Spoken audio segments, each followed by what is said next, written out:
Hello, everyone, and thanks for joining us today to reconnect with Tony Khan, who is here with us to discuss the upcoming WrestleDream pay-per-view event in Seattle on Sunday and a host full of shows leading into WrestleDream as well. So just as normal, our housekeeping items here to address in the interest of time and to give everyone the best opportunities possible to ask a question. Please refrain from asking two-parted questions. And let's try to keep the questions focused on the upcoming shows this week. And as Robin mentioned, please make sure your phone is unmuted. So with that, I'll turn it over to Tony for some opening thoughts, and then we'll open the lines for your questions. Tony. Well, Jim, thank you very much. I really appreciate everyone joining us today. I'm really excited. This Sunday is going to be one of the great nights in pro wrestling. I really believe it's going to be a great event. I'm excited about WrestleDream. Very excited to honor the legacy of the late, great Antonio Inoki. Very excited to announce that his family is really thrilled about the event, and they're going to be coming to Seattle to participate, which I think is just so great. It's going to be one of the best cards we've ever put together. It's going to be a great pay-per-view. It will be the end of a chapter in AEW and the start of a new era of AEW. I'm very excited for that. And with that, we can get going with your questions. I know Jim said to refrain from two-part questions, but he never said anything about three-part or four-part questions. So I guess those are probably okay. Jim, take it away.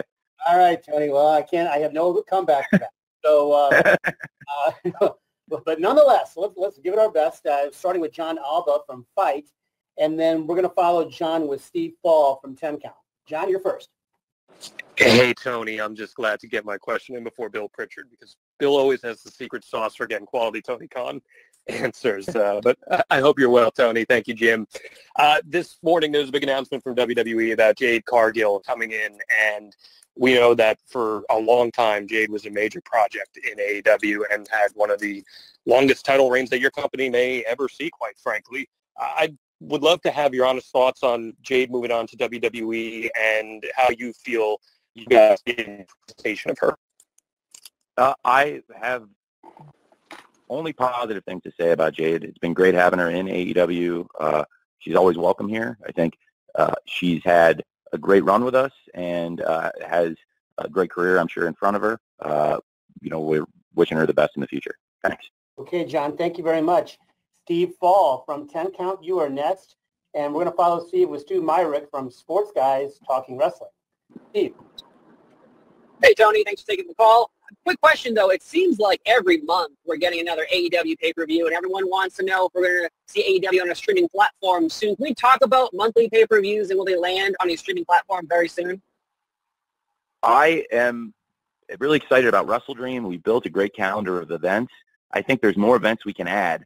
I've never said that I expect to go to pay-per-views every single month, but we've been doing several events. We came into this year with 5 great events that we had run in 2022 in Revolution, Double or Nothing, Forbidden Door, All Out, and Full Gear. And then this year we've got all those great events, and we've added huge shows. Obviously, All In is the biggest event we've ever done on top of our traditional calendar. So it proves, I think, that there's room to grow our schedule. And now we're adding WrestleDream, and the excitement about WrestleDream really makes me happy. I was just so pumped to see how much the online wrestling community really has embraced the show, and particularly in the last week. The card is really strong. We had a great episode of Collision this past Saturday to follow up a great Grand Slam. It feels like we're on the best run of major events we've ever done, which is why it's a great time to look at adding major events like this great WrestleDream show. If there was ever a time to add an event like this, where the card has built massive anticipation. People are really excited about the theme of the event. I think we're doing it for a really good reason. And it's following up on the best run of major events we've ever done. I really believe the last 3 pay-per-views, the last 3 pay-per-views we've done, Forbidden Door, followed by All In and All Out. I think this is the best run of 3 pay-per-views we've ever done. Then Grand Slam is one of our top events of the year. That was a huge success. I'm sure pretty much, hopefully, all of you on the call received the press release from Warner Brothers Discovery. If you didn't, let us know, and we'll try to get you on the chain for those going forward. But Warner Brothers Discovery sent out a great press release last night touting the success of AEW Dynamite Grand Slam, which was the biggest broadcast of the year. And really, really great thing there. And that's another big major event. And just feels like we're on a great run. So it's a great time to add events. And in this case, in the form of pay-per-views. I am very open to putting AEW events on a streaming platform. I think it would be a great thing. I think we're frankly close enough to the end of our media obligations here and our current deal where that sounds like a new deal to me. And it's the kind of thing that would be that would be part of a new media rights package, and that would be great for us. So it's something I would really like to do. It's outside the scope of our current contract, which is, for our live TV events and our pay-per-view events. And we've got something really great happening. It's been the best year, in my opinion, in the history of AEW, because you've got, not only have we been able to launch new events, with All In being the biggest thing we've ever done, setting the attendance record for ticket sales, and also being up there with our top pay-per-views of all time in sales. And now with WrestleDream, I really think this is a chance to add another new event to the calendar. I think we can continue adding great events, but I've never said I would put them every single month. I think there's a potential for more events, and what the cadence is, whether it's monthly or 8, 10, 11, or 12. I haven't decided the exact number yet, but I do think there's an appetite for more events. Warner Brothers Discovery is really excited about doing more events, and right now these are living on pay-per-view, but I do think there's great potential for all of our events to live on a streaming service. And right now, I mean, the top choice for that to me would be Max. I think it's an amazing platform, and we're working with Warner Brothers Discovery now, and I think there is great mutual interest in it. But like with all media deals where there's mutual interest, there's a lot of work that would need to go into it to figure out how that would pay everybody, because I have no interest in doing like a tryout. At this point, we've been doing this for 3.5 years. I'm not going to do a 6-month, 9-month tryout on streaming. I don't think that makes any sense for any of us. So, I think we built it to the point where there's a really, really big fan base for our major events. As we've shown this year, it's bigger than ever worldwide. And I think WrestleDream is a huge pay-per-view event, and it doesn't necessarily signify the beginning of a monthly pay-per-view calendar, but it is a new event that we've never done, and it's something very special. And I'm just really excited to be here to talk about it today, because I really believe in what we're doing with WrestleDream this Sunday, that it's going to be an amazing event, and I'm very proud that we're honoring one of the people who made AEW possible, who does not get enough credit in the world of pro wrestling, who doesn't get talked about enough, despite being one of the greatest promoters, and I think pretty much unanimously recognized as one of the all-time great wrestling minds and promoters in Mr. Antonio Inoki. And I'm thrilled that his family wants to participate in the event and help us honor a great legend. So very excited about the event. Thanks, Steve. Thank you, Steve. Stu Myrick from Sports Guys Talking Wrestling is next. He will be followed by Sean Ross Sapp from Fightful. Stu. Tony, thanks for the time. There were reports that Adam Cole may have sustained a leg injury last week during Grand Slam. Can you speak to that and his status regarding the Ring of Honor tag title match with him and MJF against Aussie Open? Well, I think it's you might be mistaken, Stu. Aussie Open, they wrestled. That's who they beat for the belt in England. They've got a match against the Righteous this weekend. The match against Aussie Open, I can comment on. It was great, and it was part of the greatest event we've ever done. But that was obviously back in August. The Righteous match, as of now, that is still slotted for the event, and Adam Cole didn't. He was a little bit ginger on that leg. Obviously, I think people saw, but we'll address that on Dynamite tomorrow. And very excited for tomorrow's Dynamite, being back in the Denver area, back in Colorado, back in Broomfield, which has been a great home to AEW. We've had some great events there, and it should be a great show tomorrow night on Wednesday Night Dynamite. And we'll address Adam Cole and everything happening at WrestleDream on tomorrow night's Dynamite. Thanks, Stu. Thank you, Stu. Sean Ross Sapp from Fightful is next. Sean will be followed by Jim Barcelone at the Miami Herald. Sean. Hey, Tony, there were some very random rumors that actually emerged on, I don't even know where the hell they emerged from, that you had bought New Japan. Is there anything that you can confirm, deny, debunk, anything along the lines of that? I think a lot of that started with the end of an era, start of a new era comments. Well, I think it's really good that we created a lot of speculation around WrestleDream, but I'm a little surprised as to how that speculation picked up, and specifically the transactional nature of it, because we have such a great partnership right now, and we're doing such great things with New Japan Pro Wrestling. So I was a little surprised to see that. And overall, I've really enjoyed working with New Japan Pro Wrestling. It's been nearly 2 years we've been partners now, and we've had 2 great Forbidden Door events, and we've sent a number of the top AEW stars over to Japan to wrestle at the Tokyo Dome on Wrestle Kingdom and other big events like Dominion and some of their top shows. We've worked together here in the U.S. There are people from AEW that have held belts in New Japan, and there's people from New Japan that have held belts here in AEW or in Ring of Honor. And I think I want to continue that partnership for a very, very, very long time. And right now we have something very good going. So I'm a little surprised by all that speculation. I don't know where it came from exactly, but it's probably good timing to have a lot of speculation on the eve of WrestleDream. And I'm glad that we got a lot of people talking. Certainly that one video with all the great clips of Mr. Inoki and some of the top stars of today spliced in, I thought that got people talking. So that was a very positive thing. Thanks. Thank you, Sean. Jim Barcelone from the Miami Herald is next. Amy Nemedy from WrestleJoy will follow Jim. Jim, you need to unmute your line. Okay, thank you. Thank you, Jim, Tony, everybody. I'm curious with WrestleDream and the location. It's in Seattle. I'm just curious, were there thoughts of even holding this in Japan with the great Antonio Inoki, his legacy and all there, or in the future maybe even hold it in Japan, or no, wanted to make this in America? I thought this was a great event for the American fans to pay their tribute to Antonio Inoki. When I was a kid, I wore out a shirt. Basically I had like 3 shirts when I was like 13 years old that I was in a rotation pretty much. I had a Taz shirt, a Darth Vader shirt, and a Wrestling Peace Festival shirt. And I wore that Peace Festival shirt celebrating Antonio Inoki's event in Los Angeles all the time. It was a white shirt, and it had the card on the back, and I wore it so much. And it was a really cool thing to have wrestlers from companies all over the world coming together, and WCW was a big part of it at the time.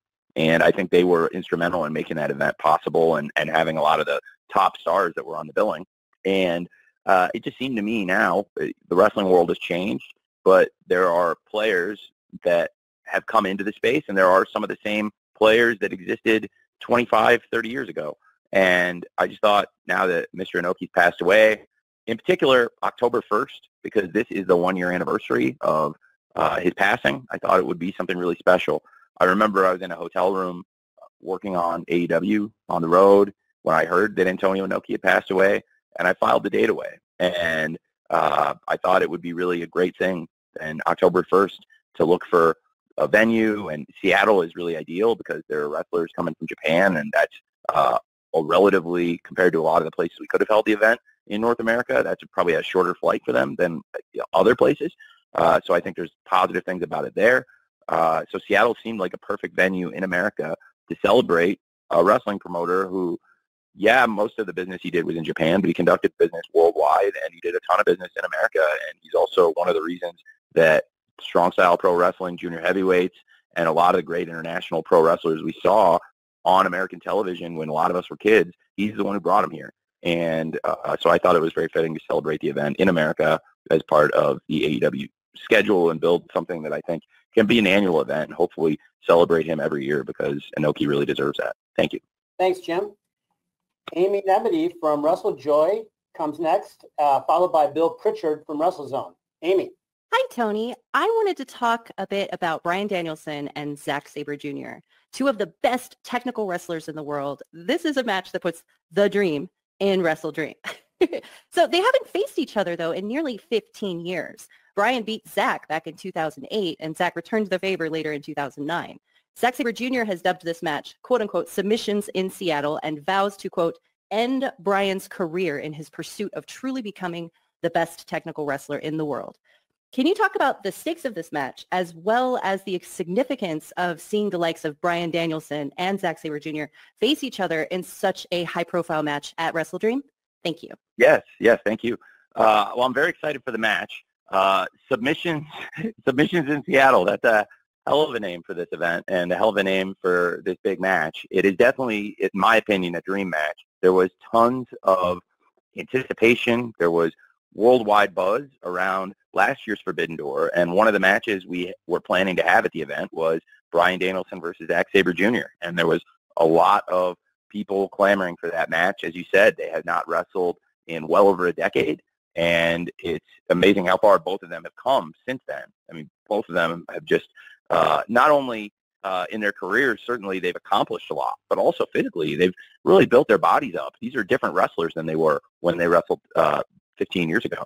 And Bryan Danielson, one of the biggest stars on the entire planet, one of the most recognizable pro wrestlers in the world.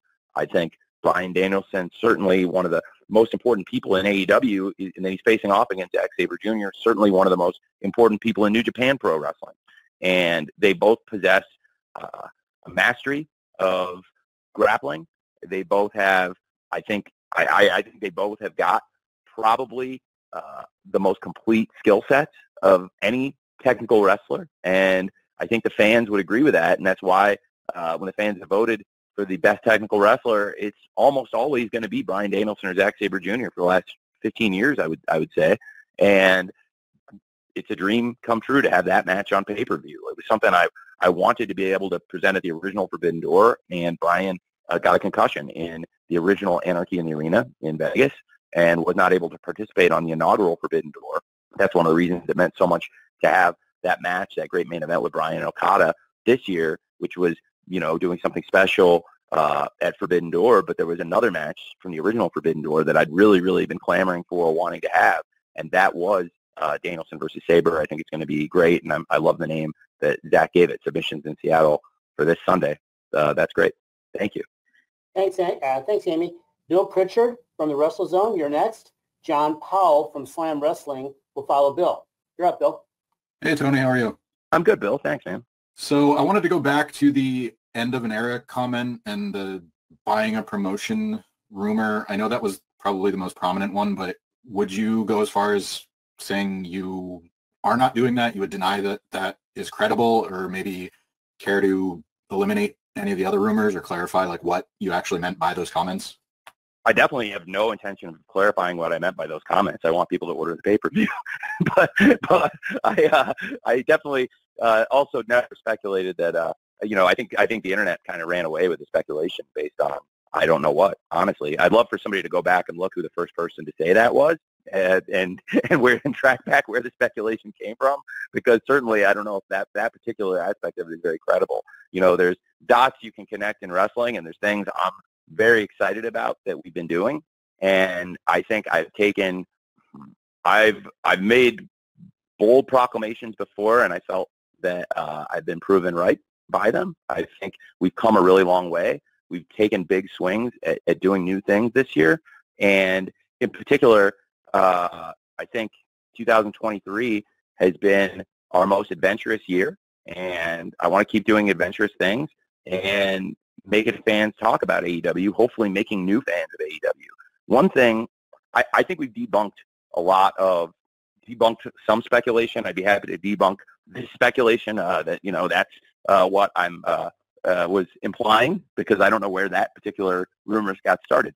But I think this year we've also really built our reputation in a really strong way. But we've gotten to the point where they're basically like town criers. Like, if somebody's going to tell you AEW doesn't do good shows, you might as well put a tinfoil hat, because that's got about as much credibility as somebody saying that AEW is not doing the best shows right now. If you're not watching, that's fine.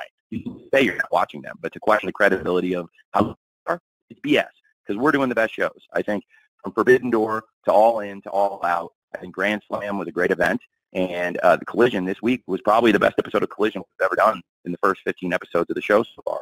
So we're doing great things. People would say AEW doesn't tell stories. Okay, well, again, show me that you don't watch the product, because nobody's telling more stories in pro wrestling right now than AEW, and I'm really excited about some of the stories we're telling. And something I'm very proud of is when our back's against the wall, we do great work here as a company. There's a lot of really hardworking people here, and unfortunately, over the years, we've had to change things due to injury or other circumstance. And I think we've always shown, whether it was injury or something, at times even tragic circumstances, we really roll with the punches and put great shows on. And right now, I feel like we've never been more organized. There have been some challenges and continue to be some things that pop up along the way, but the quality of the show has never been stronger. And look, it happens in football too. You have players get injured, and nobody has. You have to go out and play the next play. You have to go out and play the next quarter, the next half, the next game, and the rest of the season, sometimes without these players.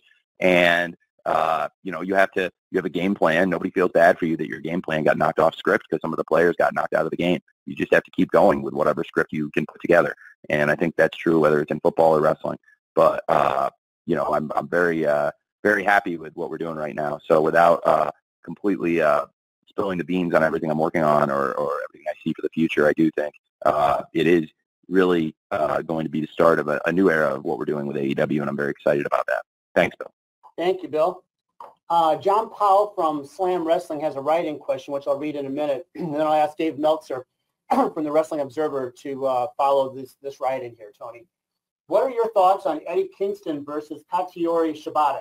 On many levels, this is a dream match between two of the toughest in the business. What a great match. What a great match. So this is one of those dream matches I'm so happy to be able to put on. I've tried to link these two in wrestling, especially in 2023. I think they've taken very different paths to get where they are, but they both hold championships in Ring of Honor. They've both been great champions in New Japan Pro Wrestling. Right now, Eddie Kingston's a double champion. And we've seen these two team. You know, they've had great tag team matches. We saw these two standing tall at the end of Supercard of Honor and even teaming at All Out, which was something I was really excited about. And I believe these two, while they come from very different backgrounds, while they look very different, if you saw them, they'd be like a buddy cop movie with nothing in common. But really, they have a lot of similarities. And I have a bond with each of them that's different, but again, there's similarities in it. And these are two pro wrestlers who love the sport so much. And they prove it every time they go out there. I don't think anybody's ever questioned Eddie Kingston's love for wrestling, and I think it's one of his great skills and gifts is that he presents himself with this authenticity and this intensity. And he goes out, and nobody ever questions when he's out there that this guy loves what he's doing. This guy loves wrestling, and this guy is intense. He hates certain opponents. He hates people who disrespect wrestling, and this guy takes no nonsense. And I think Shibata projects that himself in a different way. But it's not as verbal, but it is just as impactful. And I think Shibata's presence in pro wrestling shows how much he loves wrestling. And one of my favorite quotes ever in the sport was when we had the press conference earlier this year, and he said, you know, I'm not out here wrestling to die. I'm here wrestling to live. I feel alive doing this. And in particular, in recent months, more so than ever, he feels more connected to his craft, to the sport, to the fans than he ever has. I think it means a lot to Shibata to come to America and do top-tier American wrestling, to be in these venues, to be fighting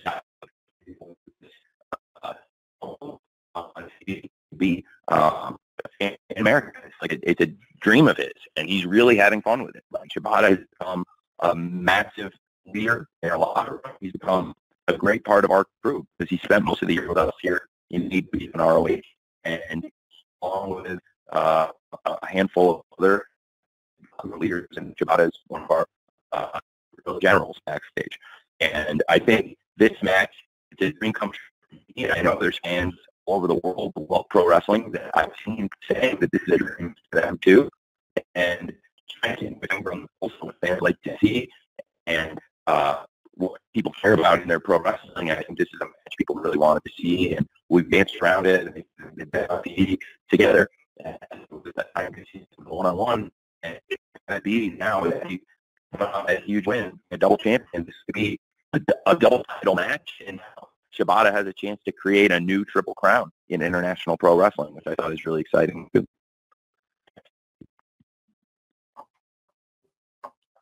Jim, you got the next one? Yeah, you know, Tony, we're having a little bit of connectivity problems there with you, so we'll maybe just check on your end to make sure you're all clean, and we're going to continue here with Dave Meltzer from the Wrestling Observer, and following Dave will be Liam Crowley from comicbook.com. Let's give it a shot. Dave? Tony, how you doing? I'm great, Dave. Thanks. I really appreciate it. Hope you're doing well, too. Yeah, thanks. I was just going to ask you, I mean, one of the big questions and one of the big rumors going around has to do with the ownership of the company and WBD. And is there any negotiations going on or anything to, do they own a minority piece, or is there any negotiations going on in that direction? Well, it's something we talked about a lot. There's been a lot of conversations about that. And it's, you know, it's always been something I've been open to. And, you know, between Warner Brothers Discovery and myself, a lot of the financial and structural details of our partnership we've been able to keep between us. But there are things I've always said to be true, that I own 100% of the voting stock in this company, and that I have 100% of the decision-making power in the company. And I've been open to taking on additional partnerships or things of that nature. But we have a really great deal right now with Warner Brothers Discovery, and and I would love to have an even longer agreement. And as for them and their stake in the business, I mean, that is something that would be between us. But I would also be open to that, to Warner Brothers, in a future deal, having a piece or a bigger piece potentially. But I would always want to maintain 100% voting control as I have now, and want to maintain, the supermajority of stock, which I have now. So I think these are things that are really important to me. But in a future deal, I mean, these are things, I would be open to. There's nothing bad about it. I mean, we've seen in pro wrestling this year a change of control. I have no interest in a change of control. Would I be interested in taking on additional investment? Yeah, potentially, but it would have to be at the right numbers, and it would have to make sense for us based on how much our business has grown this year. But as for a change of control or giving up any of the voting stock, no, I have no interest in that. Okay. And, okay, thank you very much. Is that a two-parter, Dave? Oh, well, I mean, I know. I mean, the only other question I had was regarding Wardlow, if there's anything new on his front. Sure, that's a fair question. Well, Wardlow's a great star for us. I think he's been one of the greatest TNT champions we've had. He's been a great star, and I'm very big fan of Wardlow, and I think that he will surely be back on AEW TV when the time is right, and he's still very much a part of what we're doing here. Thanks for asking. Liam Crowley from comicbook.com is next, followed by Samantha Shipman from the Daily DDT. Liam. Hey, Tony. Thanks for the time today. You had a really great response around this time last year where everything that transpired with All Out and what you learned as a backstage leader leading a wrestling promotion after such a tumultuous event and coming out stronger as a result. AEW currently at the end of this month looks a lot different than it did at the beginning of September, and I would say stronger so. What are some lessons that you feel like you've learned from a leadership perspective through everything that's transpired over the summer with both your tremendous successes with All In and some of the other low points during the summer? Well, it's been a great summer for us. I think, I'm really very excited about everything we've done. It's a challenge running a wrestling company. I mean, look, it's a lot easier on paper than it is in real life. And it's really fun, and it's a dream come true for me, but it's also around the clock work. And it's so great working in pro wrestling. It's really what I've always wanted to do. And to get into the business and connect with so many great people, you're right. The company does look very different than it did, say, a year ago or 2 years ago. And I think it's, a good thing. Just as sports teams change season to season, you try to find their footing and then find that team that comes together and has that perfect season or that great season. It feels like one of those really great, memorable seasons for us right now. And there have been a lot of changes, but everybody who's working on the shows right now is doing a great job. It's been a great week for us. In particular, to have Grand Slam be the biggest audience we've reached all year and do the biggest number in the demo we've done in over a year and outperform last year's Grand Slam despite, frankly, there's not as many people with cable subscriptions as there were when we did Grand Slam last year, particularly in the 18 to 49 demo, but we actually had more viewers this year. I think that's great progress. And it was also a great event. So I was really proud of that. And then to have Collision this week do a really strong number and I think be the single best episode in ring, that's the best thing. And I've always loved when we do things that are both critically and commercially successful. And I think stepping back and putting the wrestling product first is the most important thing.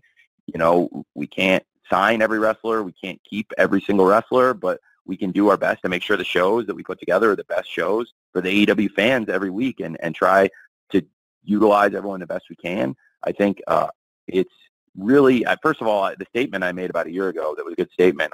I don't remember that, so if I made a good statement, I really appreciate it. I'm not sure which one you mean. So, but I really appreciate you saying that. There's no weeks off. It's great. There's no weeks off from being a wrestling fan, too. And I think all of us have probably had that point in our lives as a wrestling fan where you're watching 52 weeks a year and, it's like, hey, my family and I got to take a vacation or we got to, you're getting married. I got to go away from watching wrestling for a couple of weeks or whatever it is. Or especially when you're younger and, if you're playing sports and traveling with your teams or in college, like where, your life totally changes and it goes you're on your own and you're doing something completely different from what you've been doing. Your TV viewing habits are very different. Maybe you have roommates. Maybe you go to college and you got roommates who don't want to watch wrestling, and you grew up watching it alone at home in your room or in your living room with your family or whatever, and people in college don't want to watch it. Just things change. I get that. But at the end of the day, everybody on this call clearly came back to it. And everybody watching the shows every week, they probably at some point went through that same thing, because when you have wrestling as a 52-week-a-year thing, I think we all have these unique experiences at some point that you just need to do things in your life that don't involve TV. And while I discourage people from doing those things, I do acknowledge that they have to do them sometimes. And as much as we can keep you glued to your set and focused on what's happening in wrestling, I want to do that.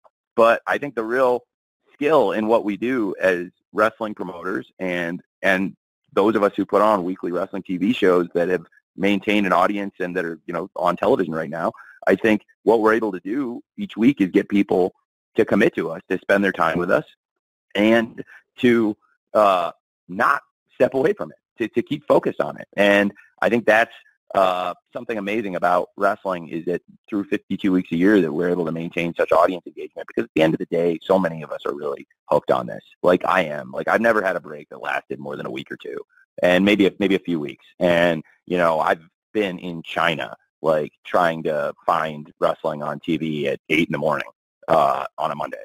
So wherever I go in the world, wherever I've been, I've had experiences that have shown me that it's over 52 weeks a year what we do to keep the wrestling fans engaged, and also just for ourselves. Like, you have to remember that as a wrestling company, there's no week off from this.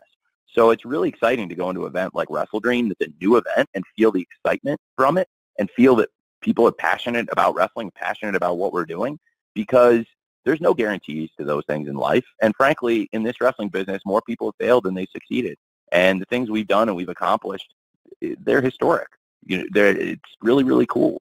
And it's because of the fans that they stick with us 52 weeks a year. I really appreciate it. If somebody, whether it's every week or most weeks or as much as possible, however much you watch the show, however much you buy tickets or come, I really, really appreciate it. I don't know how to articulate it any better than that. So I always try to come out and say thank you to the live fans at the shows, or thank the fans online for watching it. That's heartfelt. I really mean it. And there's a lot of things people could be doing with their time, and there's things that change in people's lives that may make it harder to watch the shows. So when they do, I really appreciate it. So I guess that's probably the biggest thing is, look, there's like no weeks off for us from this. Some of the people might get a week off here and there, but, for me, there's no weeks off from this, and for a lot of the people there aren't. And I think that's awesome. I love it. I wouldn't want it any other way, because that's what wrestling is. Thank you. Well said, Tony. Thank you, Liam. Samantha Shipman from the Daily DDT is next. And we're going to follow Samantha with a write-in question from Ella J. from A Wrestling Gal. Samantha. Hi, Tony. Hi, Samantha. I have a question for you. So we saw last week with Grand Slam, Eddie Kingston and the Elite both winning ROH titles, and then we've seen in Better Than You, Baby also winning titles. Can we expect to see them more on ROH programming? And is there going to be any clear brand separation between the two companies, as you had previously mentioned, or is it kind of going to be what we've been seeing, where there's with wrestlers going back and forth between the two? Well, it's a great question. I think right now Ring of Honor's got an incredibly strong lineup of champions. I think we had one going into Grand Slam, and now it's still very true, but certainly even more added star power now with the Hung Bucks as six-man champs with Hangman Page and the Young Bucks. And they had been the six-man champs of ROH in the past. I think it's amazing that they hold those belts again. That's three of the top stars in wrestling, and it's great for ROH. I mean, when you look at the roster of champions in ROH right now and compare it to a few years ago, there's no question ROH is, in my opinion, the strongest it's ever been, and certainly it's night and day from where it was, say, 3-4 years ago. And as for the ROH shows, I really enjoy them. I think we've had some really great wrestling. There's really fun things happening on the shows week to week. If you don't have a subscription to watch ROH.com, there's weekly shows on there that we put on Thursdays. It's really fun wrestling TV. We're having a great time with it, and you are going to see more of those top stars now that they've won titles competing on that show. So, yes, you will see that. And also there's great things with people who have held titles for a while now on the show. I mean, Shibata has wrestled many times on the show, just had a great match with Nick Wayne last week. Shibata, one of the greatest champions in all of wrestling, in my opinion, wrestling's greatest champion is Shibata. And then to have Athena, who is, in my opinion, doing some of the best work in wrestling today, and the Athena Billy Starks pairing, we're having a lot of fun with that. I really enjoy working with both of them.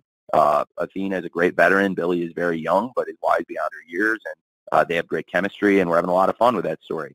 And just a lot of really exciting things happening in ROH, and certainly now that we've leveled up in some ways from when we began. But I think, we've consistently had great champions recently in ROH. And I have, with Eddie Kingston winning the title, with Adam Page, Hangman, and the Young Bucks winning the six-man belt, I have to talk about the great champions that held those titles. Claudio Castagnoli is one of the best wrestlers in the world, and him coming in and taking that ROH world title, he defended it on the ROH TV and pay-per-views, defended it on AEW. He's been a great champion, and he is one of the best wrestlers in the world, and we were very fortunate to have Claudio as the ROH champion. And any time he wrestles in AEW or ROH, I feel like we're very fortunate to have him. I never take Claudio for granted. And also, I have to talk about the ROH six-man tag team champions, Mogul Embassy, with Brian Cage and the Gates of Agony. They're the longest reigning six-man champs of all time. They were dominant. They wrestled on the ROH TV pay-per-views, defended the titles on all different shows, and I really thought they came so far. I mean, the Gates of Agony, like when we first put them together, they'd never teamed, and it was like we were sitting together before the first Supercard, and it was like, okay, let's go over ideas for team names, and let's talk about what the finisher is going to be, and like all these things, and to think about how far they've come from that first show, it's amazing. They won the six-man belts early on, and I made a switch. Originally, they were managed by Tully Blanchard, and Tully didn't come to Death Before Dishonor, which is okay, but you can't really. That would be the end of our run together. But I wish him the best. But it also created a great opportunity, and Prince Nana has seized that opportunity, and I'm very excited about Prince Nana's career in wrestling. He was a great manager. Brian Cage and the Gates of Agony, he still is a great manager for them, but I think they've been great champions. He's a great championship manager, and he can manage them as champions in the future, or Swerve Strickland. That's a great group. And, we talked about Hangman. I think it adds a little bit more fuel to the fire for Hangman versus Swerve this weekend. Swerve's guys, they were the longest reigning six-man champs ever in ROH, and I felt like Brian Cage and the Gates of Agony had become synonymous with those belts, truly, and had made so many great defenses, had so many great matches, and now Hangman and the Young Bucks taking those belts away from Brian Cage and the Gates of Agony. I think that's more fuel to the fire for this Sunday, Swerve versus Hangman on pay-per-view at WrestleDream. Thank you. Thank you very much, Samantha. Tony, I've got a write-in question here from Ella J. I'm going to read in a second. Then I'm going to ask Dominic D'Angelo from Inside the Ropes to be ready after Tony answers Ella, who asks, Julia Hart has evolved tremendously since arriving to AEW. What are your thoughts on her evolution and now positioning herself as a challenger to the TBS Championship? Well, it's really exciting. I think Julia is somebody that's been with us since Daly's Place. It's crazy to think about how young Julia is, that she's another wrestler that's been with us since she was a teenager. And it's amazing how many great stars for AEW developed out of that Daly's Place era. It's something to think about. We found something that really worked very well there for us. And in the back of my mind, Daly's Place is always there. It's a great venue, and it's worked tremendously well for us. We've shown that we can create a great developmental system out of there and produce great talent and help people that have all the potential in the world to realize that potential in AEW. And we've seen that from top stars like The Acclaimed, I think are really an amazing example of that. Powerhouse Hobbs and Julia Hart are great examples of people that were with us in really wrestling on AEW Dark and wrestling on the different shows through the pandemic, and then came out so much better than they came in terms of their development. And Julia Hart in particular has just been on fire, and she's just such a pleasure to work with. Julia Hart works really hard. She always shows up. She has great ideas. She's very, very gifted athlete, and it's amazing how far it has come, because I remember when we started working with Julia Hart as a teenager, and it was her idea.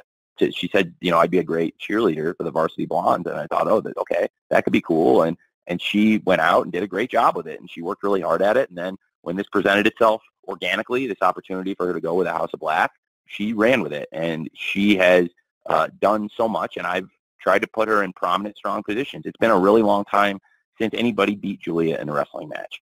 Julia has gone about a year and a half undefeated, and through these matches, I think 26 now, she's dominated her competition. She's got a big match tomorrow night on Dynamite, and if she makes it through that in one piece, she's challenging for the TBS title this weekend against Chris Statlander. And Chris Statlander is actually the last person to beat Julia Hart in a match, which is crazy to think. But Julia has been on this crazy run for so long. And look at the video of the last time Julia lost the match to Statlander. And Julia was in the middle of a major transition in her persona. She was still the cheerleader, but she was wearing the eye patch. And it was the start of the next phase of Julia's career. And what she's become is a top star. And it's really exciting to see. I love working with Julia. And I think she is somebody that could be a great TBS champion. And she's facing somebody that has also really developed in AEW since the company started and grown into her spot. I think it's a great match for WrestleDream, Statlander versus Julia Hart. And I'm very excited for that one on Sunday in Seattle. Thank you. Thank you, Ella. Dominic D'Angelo from Inside the Ropes, you're next. He will be followed by Mark Hoke from the Mark Hoke Show, 101.5 KDON FM. Tony, how are you today? Very well, thank you. Yeah, you're welcome. Hey, kind of thought, I think it's pretty cool that you're getting to honor Antonio Inoki and everything like that with WrestleDream. Something else you've been kind of doing in a indirect way of honoring people are the ECW guys. Obviously, RVD, I host podcasts with him. Kind of wanted to get your experience of having RVD there. He's been getting very good reactions. Is there an incentive to have him appear more with AEW? And following up real quick too, Arthur Ashe Stadium, New York City. ECW has a history there as well. Is there any interest ever in doing the Hammerstein Ballroom there as well? Interesting question. It's no secret I grew up as a fan of ECW. Some of the great stars in ECW have worked here with us, and of course Taz works with us every week, and his son Hook is a big part of AEW. I think you've probably all heard this story in the past, but if you haven't, bear with me for 30 to 45 seconds. My dad was backstage at the first ever Grand Slam show 2 years ago, just over 2 years ago, and he went up to Hook and he said, "Your dad's a really tough guy. Like, I took my son to ECW when I was a kid, and to see what those guys went through, your dad's got to be a really tough guy. You got to be proud of your dad." And I thought that was really cool. And now, fast forward to 2 years later, I think, of course, Hook very proud of Taz, but I know Taz should be very proud of Hook because Hook has come a long way in these past couple of years. Similar to what we were just talking about with Julia, right, where they were both so young when they started with us in Daly's Place, and they both developed and gone on these great runs where they've had great records. And both of them have shown they could be, I believe, great champions in AEW. And Hook is one of our really bright young prospects and is becoming a really popular star in arenas all over the world. And I thought RVD would be a great partner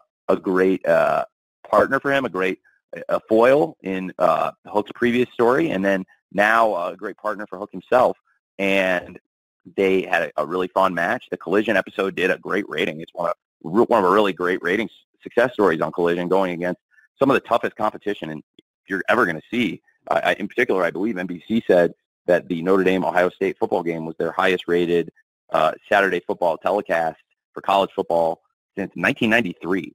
So we were up against some of the toughest college football competition in 30 years, literally, and put up an amazing number. So it's awesome to see there was a great audience for Collision this week. I think we're doing really great stuff with the show, and that was really encouraging to see a great show get a great number like that on Saturday. And RVD was a great part of it. You know, the Michigan fans were very excited to see him. He got a great reaction in the live arena, and the show did a great rating. And I think he's been here on a case-by-case, show-by-show basis, but we love having him. And I would certainly be very, very open to Rob returning in the very near future.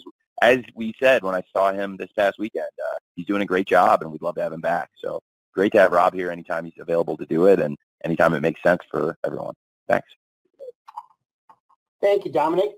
Mark Hoke from the Mark Hoke Show, 101.5 KDON FM, is next, to be followed by Brandon Thurston from WrestleNomics. Mark. Hi, Tony. Good to talk to you again. You too. Thanks, man. Yep. Question about MJF. There have been a lot of talk over the past couple of years about positioning MJF as a face as opposed to being a heel. And now with what's happened with the Better Than Bebe phenomenon taking off, what presentation position do you guys see MJF holding moving forward? Well, MJF is, as it stands right now, certainly it's been a transitional period, but we've seen MJF's one of the true fan favorites right now. I don't think it's changed who he is at his core necessarily, but as he said, he may be a scumbag, but now he's our scumbag. And I think that's probably the best characterization we could give. I think it's a very apt description of it. He's our scumbag. He's the MJF we've always known and loved to hate, but now we don't really have to hate him so much anymore because he's our scumbag. And I think that's something that's really been embraced by the fans, and it's shown because Better Than You Bebe have sold an ungodly amount of merchandise, and they continue to rack up that merch money for us, which is awesome. And they get these massive reactions, and I think it's awesome. It's befitting of a top star, and in this case, of a fan favorite. Thanks, Mark. Thank you, Mark. Appreciate that. Brandon Thurston from WrestleNomics is next, and we will conclude with Nick Tillwalk from USA Today's Wrestling Junkie. Brandon. Hey, Brandon. Brandon, you need to unmute your line. Hi, Tony. Thanks for the time. Hey, Brandon. My pleasure. With the news that Fox is not renewing SmackDown, do you see Fox as a potential bidder for AEW rights? I don't think it would be fair to talk about possible bidders or outside speculation. Right now, we're on Warner Brothers Discovery, and I find that in the entertainment business, there's not a lot of loyalty at times, and there should be. And this is a family business. We're not a public company. I'm not, even if I get punched in the face with circumstances, it doesn't mean that I'm going to take it out on the staff by cutting 100 staff or laying off 30 wrestlers. And I really care about the people here, and I would, I would do anything I can to protect the jobs and the livelihood of the people that work here. And that's a family business, and that's the difference between a family business and a public company in a lot of ways. And not every family business has those principles, but we do, and that's just how I was raised. And I have to say that I feel like there's not enough loyalty in the entertainment business, where yes, it's no secret, and it is a business. So we'll be up at the end of 2024, and I would love to stay at Warner Brothers Discovery forever. I think it's great for the fans to have wrestling on TBS and TNT. I do think there will be a lot of potential bidders. I think that what you just said would probably make a lot of sense, in the future. But I also don't think it's right for me to speculate right now because I'm at Warner Brothers Discovery. I love it here. We're going to be here for a while, and hopefully a really long time. And they've given us these great opportunities, and I see it all the time. And sometimes I'm on the other side of it as the promoter, on the other side of the negotiating table, and not being the talent as I probably am in this case with Warner Brothers, sitting on the other side of a negotiation. And I really appreciate everything they've done for me, and it would not be right for me to speculate about other networks or other people in the wrestling business. Certainly, I have a great relationship with the people you named because we work together on the NFL, and that's a great place for sports and a great place for wrestling. But for me, I'm really happy at Warner Brothers Discovery, and my goal, all things being equal, would be to keep AEW here forever at WBD. Mr. Zasloff has been really kind to me and given me great opportunities, and if all things being equal, or even if it was a couple cents difference, I would probably even take a penny or two less to stay at Warner Brothers Discovery, which you don't see that in media businesses very much, and that kind of loyalty. So I really appreciate everything they've done for me, and and they continue to do. And tomorrow we have a big Dynamite on TBS. We're coming off our best performance of the year. They were very kind to send out a press release highlighting how well Grand Slam performed last week, touting that it was the most watched episode of the year.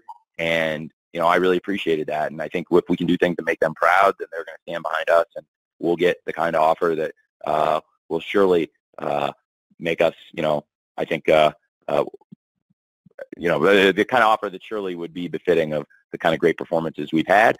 And I'm just very happy at WBD right now, and I cannot say enough good stuff about Mr. Zasloff and the opportunities he's given us, especially since we launched Collision. And I think the company is really stronger than ever since we launched Collision, because if you look, I think it's allowed us to tell more stories. You know, we have, in my opinion, the best roster in pro wrestling. I think we have great talent. There's a lot of great wrestlers in the world, and not all the great wrestlers are in AEW, but I think we have more of the greats than anyone else does, in my personal opinion. And it's hard to feature all the great stars and develop the young stars for the future and tell all the stories you want to tell in 3 hours of television. And when you have 9 or 10 matches on a big pay-per-view, and when you're doing the best pay-per-views in wrestling and you want to build the matches up, it's hard to do that in 3 hours. I did the best I could for a really long time, and I was at a point personally where I was getting really frustrated having to try and do it all in 3 hours. So the timing of Mr. Zasloff coming in and saying, hey, why don't we give you another 2 hours, let's put a deal together for Saturday nights, 8 p.m., and you come up with a creative plan of what you want it to be, and that plan is Collision. And whether it's the elements that I've tried to add to spice it up, like some different presentation versus Dynamite, or buying the rights to Saturday Night's All Right for Fighting, licensing those from Elton John and his great group. I think we've tried to do things to show that we really appreciate this opportunity, and I'm going to take it really seriously. If you're going to give us another 2 hours, we'll do everything we can to make it a great show and make it not a copy of Dynamite, very different from Dynamite, but also just as strong of an event every week, and where we'll have now 5 hours of television and 2 real 2-hour flagship shows to put out there for licensing deals going forward for worldwide distribution. And I think none of that would have been possible without Warner Brothers Discovery. And what it's afforded us now is the ability, with 5 hours of television, to do more great matches on TV every week, build more stories. Since the launch of Collision, it's been, in my opinion, the best AEW ever. I don't think we've ever had as good of a streak of pay-per-views as the one we're on since Collision launched, which is Forbidden Door, All In, and All Out. And if we keep doing these great events, the momentum's only going to continue to build. And I really am very appreciative for the launch of Collision. Now we're going into WrestleDream, and I think it wouldn't have been possible, in this past month to build WrestleDream up and make it feel like such a major event without Collision. I mean, Collision's been a huge part of that, and this week, again, this Saturday was a great show, and I think built more anticipation to WrestleDream coming up this Sunday. And I think the launch of Collision has made us a stronger, better company than we've ever been. So, again, I'm just really grateful to WBD for all the opportunities, and I just want to put them over right now, because I think rather than talk about other people, other companies that are out there, other media companies, that's pretty ungrateful for me to do, given everything they've done for me. Thank you. Thanks, Tony. Tony, we mentioned that Nick Tillwalk from USA Today's Wrestling Junkie would conclude. Do we have time to take care of Nick here? Tony, you there? Yeah. Yeah, you're cutting out there, but let's try to get a quick question and a quick answer in from Nick Tillwalk from USA Today's Wrestling Junkie. Nick? Yeah, hey, Tony. Thank you for taking the time for this. The Righteous is obviously a talented tag team with some great presentation, but I think they might not be as familiar to fans who haven't been watching Ring of Honor. What have you seen from them as a team that gives you the comfort level to put them on such a high-profile show against 2 of the top stars in AEW? I have been really impressed with them since they came into ROH, and that's why I've tried to feature them more recently in AEW. I think it would be either company. They have experience in history with ROH, which is why I thought this in particular could be a good way to bring them back into the fold. But then they've done so well on the ROH events that it led to us utilizing them at times in AEW. And in recent weeks, we've been featuring them more regularly. They've had some matches, been involved on Rampage, been involved on Collision, had a really strong match with the Hardys and a dominant win. And in addition to their wrestling, I think they've got a lot of charisma. Their interviews, their videos are pretty captivating. And we've had them involved a couple weeks in Collision, and people have really responded to their promos, to their match, and I think having them as a part of WrestleDream, it makes a lot of sense. We're bringing in stars from different companies, different promotions all over the world, and MJF and Adam Cole, the ROH Tag Team Champions, looking to defend against one of the top teams in ROH. So we had this 4-way match with 4 top teams that all have great history in ROH, including some former champions. and it was an excellent match that we had at the Grand Slam Rampage. And, of course, the Righteous were the winners. I think there's some great teams in that match when you look at the Hardys, the Best Friends, and the Kingdom, some teams that have held the ROH World Tag Team titles in the past. And for me, the Righteous, they have exactly what we're looking for in new stars, in that they have a unique quality that differentiates them from other stars in AEW, and I can see a place for them on the roster because of their charisma, their wrestling ability, and their history. And so I think, them against MJF and Adam Cole, it's a great fit, and we have a really strong card top to bottom for WrestleDream, and I think I'm excited to have the Righteous as part of the show. Okay, thank you, Nick. Tony, let's close. You got any final thoughts before we wrap it up? I have a lot of thoughts. Thank you, Jim. I'm really grateful to all of you being here today to talk about WrestleDream and AEW. We've got a great show coming up tomorrow night in Denver, Wednesday Night Dynamite, technically in Broomfield, but right outside Denver. And then we're heading up to Seattle for WrestleDream. It's a really important week for the company. None of this would be possible without all of you. And I know I say it pretty much every call, but I mean it, and it's important. I'm really grateful to all of you sitting through this and transcribing it, asking questions, and covering AEW because, none of what we've done would have been possible without you. When we started AEW, as many of you recall, because a lot of you were around, there was no TV. We were really reliant on you and your coverage and the online wrestling community to disseminate word about AEW and to help us create the buzz. And I'm very, very appreciative of you all. I try to follow your commentary and your thoughts, and it feels as if the spirit around AEW, it feels as if the vibe around AEW is incredibly positive right now. It feels like we've done a great streak of shows for you all, and that makes me really happy because, before I was a wrestling promoter, I was a wrestling fan, and I read your coverage. A lot of you, the people asking me questions today, were the people I turned to learn about wrestling. And when we do shows that you think are good, that makes me really proud. And, I'm doing my best for the fans, and that includes all of you. And I've said it multiple times today, but I feel like we're on our best run since Collision started. The pay-per-views have gotten better, and I believe better than ever. And what we're doing this Sunday is really important. I think a lot of you on the call are historians of wrestling, and if it was another wrestling promoter, I suspect you would be questioning my motivations. Why is he doing this? Is this a cash grab? Trying, things like that. But not one person has said that to me or really indicated that to me, which I take a lot of pride in because, look, people are very skeptical these days, and they should be. I think there's a lot of things to be skeptical about in the world, but this is not one of them. And we've had no skepticism, and I think that speaks to how pure our love of wrestling is, and the fact that I think people really see that this is a good thing we're doing to honor Antonio Inoki with a great wrestling card. And sure, I'm running a wrestling show for profit here, but I also think in doing so, we're honoring a great legend and doing something that will mean a lot to a lot of people. I also expect it to be one of our best wrestling shows. So I hope to see many of you in Seattle, maybe at the Scrum afterwards. If I don't see you in person, hopefully we'll see you either in Los Angeles at Full Gear or somewhere on the road. But just can't thank you enough for participating in this call and the kind words recently about what we're doing with AEW. And hopefully we'll catch you all soon.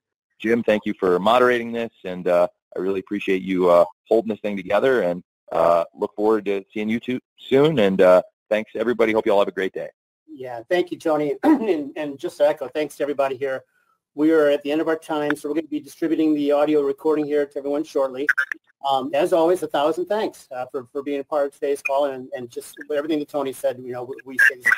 So we're looking forward to seeing you in Seattle this weekend and joining us throughout the entire week for a great week of AEW programming.